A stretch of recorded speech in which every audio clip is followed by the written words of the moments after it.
Merci de me permettre d'entrer chez vous. Le sujet d'aujourd'hui est spécial, très spécial, parce que je présente le jugement éternel des hommes qui seront réprouvés par Dieu. Cette vidéo, c'est donc mon appel pressant à tous ceux qui ne croient pas encore Dieu. Tout n'est pas perdu, pour qu'ils se penchent avec le plus grand sérieux sur la perspective de leur avenir éternel et qu'ils s'empressent de saisir le salut de Dieu. Et si vous êtes de ces âmes que Dieu aime et veut sauver, je vous propose de rester en ligne jusqu'au bout, malgré peut-être le malaise que peut engendrer cet aspect terrifiant du thème du jugement. Voilà. Je vais présenter le sujet en 7 points. Et je serai assez bref, direct, pour laisser surtout parler la Bible. Premier point. Qui sera perdu pour l'éternité? L'Écriture dit que ce sera le plus grand nombre. Il est écrit que large est la porte et spacieux est le chemin qui mène à la perdition et nombreux sont ceux qui entrent par elle. Évangile selon Matthieu, chapitre 7, verset 13. Deuxième point. Pourquoi ces hommes seront-ils perdus? La réponse est claire. Parce qu'ils n'ont pas reçu l'amour de la vérité pour être sauvés. Deuxième épître aux Thessaloniciens, chapitre 2, verset 10. Le participe passé, donc reçu, ils n'ont pas reçu, signifie prendre, ne pas refuser, faire sien. Le mot amour, lorsqu'il est question donc de recevoir l'amour de la vérité. Donc ce mot amour, c'est le mot agapé, qui signifie bienveillance, bonne volonté. Ça exclut donc les préjugés, les a priori, les refus sans réfléchir. Et le mot vérité mentionne donc ce qui est vrai objectivement. Et la vérité première, c'est que Dieu existe. L'Écriture déclare que ce sont les insensés qui disent qu'il n'y a pas de Dieu. La création, qui témoigne de la puissance et de la sagesse de Dieu, rend ces personnes inexcusables. Ça, c'est écrit dans l'Épître aux Romains, au chapitre 1, les versets 19 à 21. La vérité, c'est bien plus que l'existence de Dieu. C'est ensuite le fait que Dieu veut que tous les hommes, sans exception, soient sauvés. C'est écrit dans la première épître de Timothée, au chapitre 2 et au verset 4. Et en étant sauvés comment? En venant à la connaissance de la vérité, qui est son plan rédempteur par l'œuvre de son Fils Jésus-Christ, qui est venu ôter le péché de devant ses yeux saints. Si le péché est ôté devant les yeux de Dieu, il ne le voit plus. Et l'homme peut se tenir dans sa présence.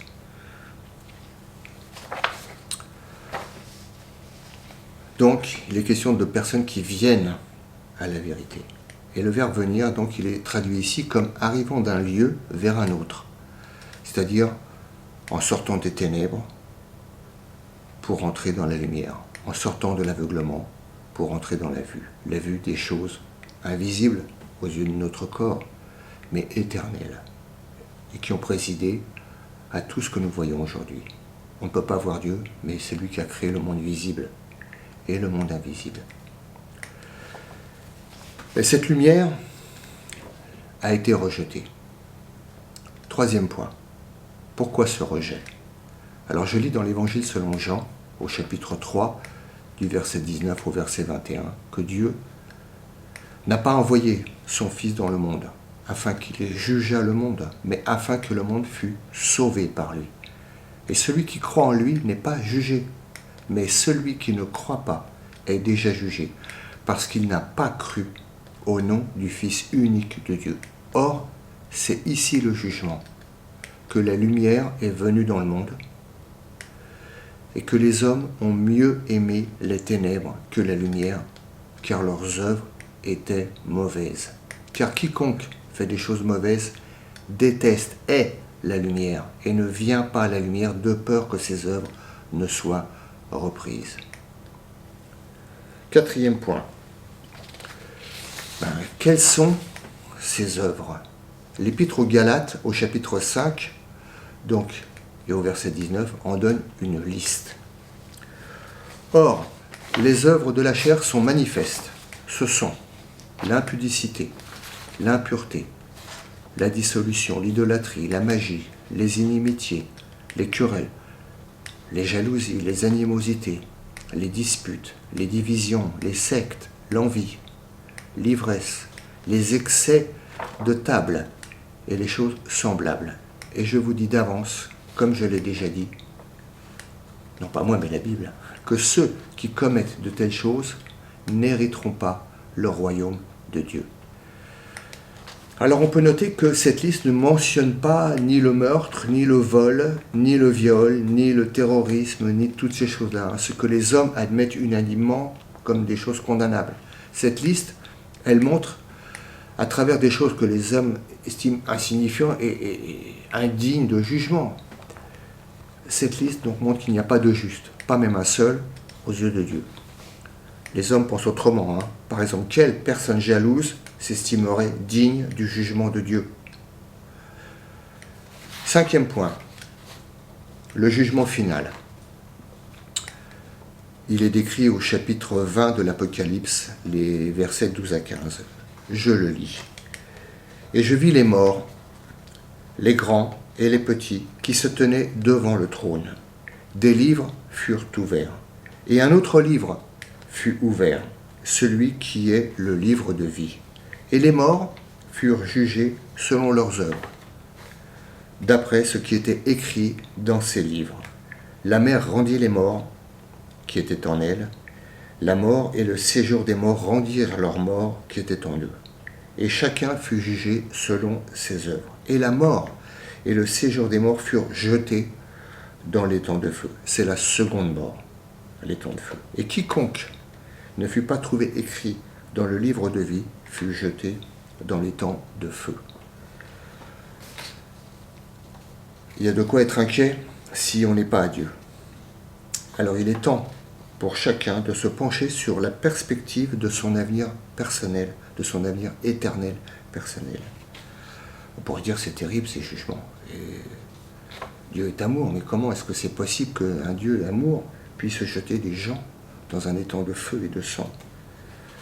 6e point, Dieu est juste en jugeant de la sorte. Pourquoi? Parce que si on regarde le verset suivant donc de ce que je viens de lire, c'est-à-dire au verset 16 du chapitre 20, il est écrit qu'il a préparé un nouveau ciel et une nouvelle terre où le péché n'entrera plus.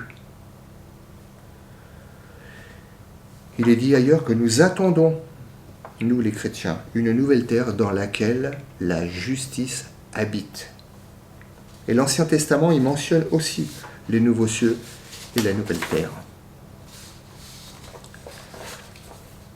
Dieu est amour et Dieu est saint. Et à ce titre, il ne peut permettre que le péché souille une fois de plus cette nouvelle création. De la même manière que la vérité déteste le mensonge, Dieu jugera les hommes qui seront restés solidaires de leur péché. Solidaires de leur péché. Péché au singulier, mais aussi au pluriel. Surtout au singulier, parce que c'est le péché de refuser Dieu qui entraîne tous les autres péchés. Et pourtant, Dieu voulait ôter tout le péché, les péchés de l'homme, par l'œuvre de son Fils, le Seigneur Jésus.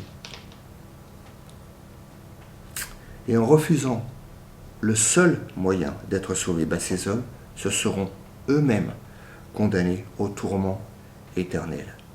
Pourquoi des tourments? Ça me fait penser aussi au grincement de dents et aux pleurs. Et j'ai connu une expérience comme ça quand j'étais enfant. J'avais fait une bêtise. Et il y avait une émission très spéciale à la télé que je rêvais avant de voir. Je me réjouissais et mon père m'avait dit « Tu seras privé, tu ne pourras pas voir cette émission, tu seras dans ta chambre, tu seras privé. » Et derrière le mur de ma chambre, j'entendais l'émission, mais je ne pouvais pas la voir. Et là, j'ai compris, j'ai vécu ce que ça veut dire les grincements de dents. On ne peut pas revenir en arrière, c'est fait. Maintenant, on doit assumer la punition qui a été méritée. Impossible de revenir en arrière. alors que la punition aurait pu être évitée. Parce que cet étang de feu et de soufre dont parle l'Écriture, il était initialement préparé pour le diable et ses anges, pas pour les hommes. Ce sont donc les hommes eux-mêmes qui porteront la condamnation, la responsabilité de leur juste condamnation. Point numéro 7. Donc, cette vidéo, il faut la prendre comme un avertissement, parce que le jugement de Dieu peut être évité d'une manière si simple, si simple.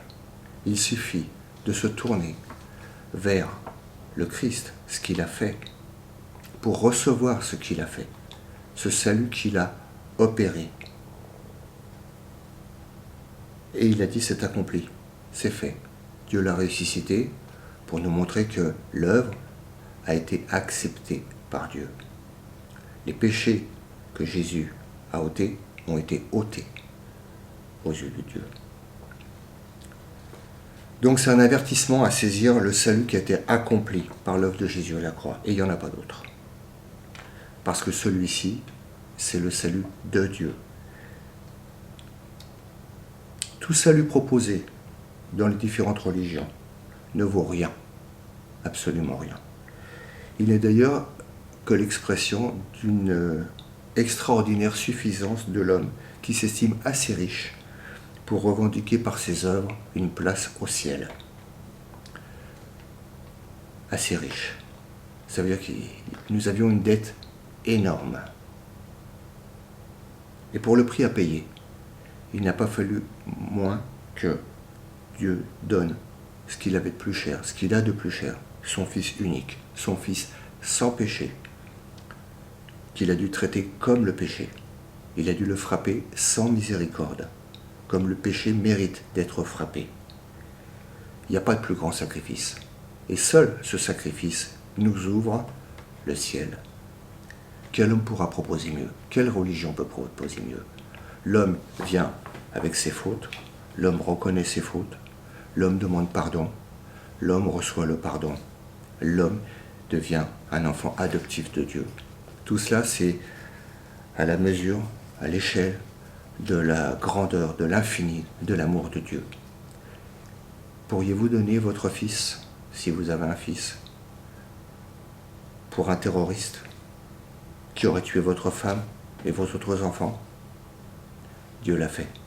Ça montre son amour. Alors,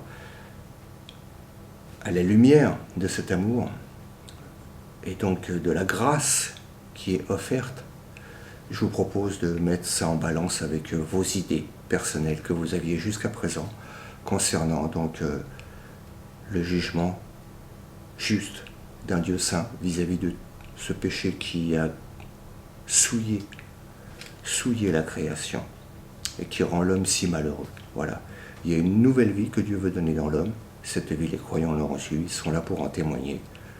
Je vous souhaite pas moins, je vous souhaite cette vie, je vous souhaite de prendre égard à la perspective d'un avenir qui peut vous arriver demain.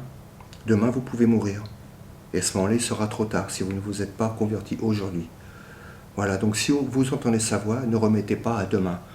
La procrastination, remettre à plus tard, c'est un piège du diable, parce qu'entre-temps, parce que vous avez entendu, vous l'oublierez, vous serez passé à autre chose. Et voilà, Dieu parle une fois, 2 fois, 3 fois, prenez-y garde, parce que c'est pour votre bien, c'est pour votre salut, c'est pour votre joie éternelle. Voilà, je vous salue, et pardonnez ce ton un peu grave que j'ai dû avoir aujourd'hui, parce que la perspective des jugements, c'est quelque chose qui, moi personnellement, m'a terrifié au début, quand j'ai ouvert la Bible avant d'être chrétien. Voilà, le royaume des cieux est pris par les violents. Ceux qui disent, je veux échapper à ça. Je veux savoir la vérité. Voilà. Bien, je vous salue et soyez bénis. Allez, Dieu vous aime. Au revoir.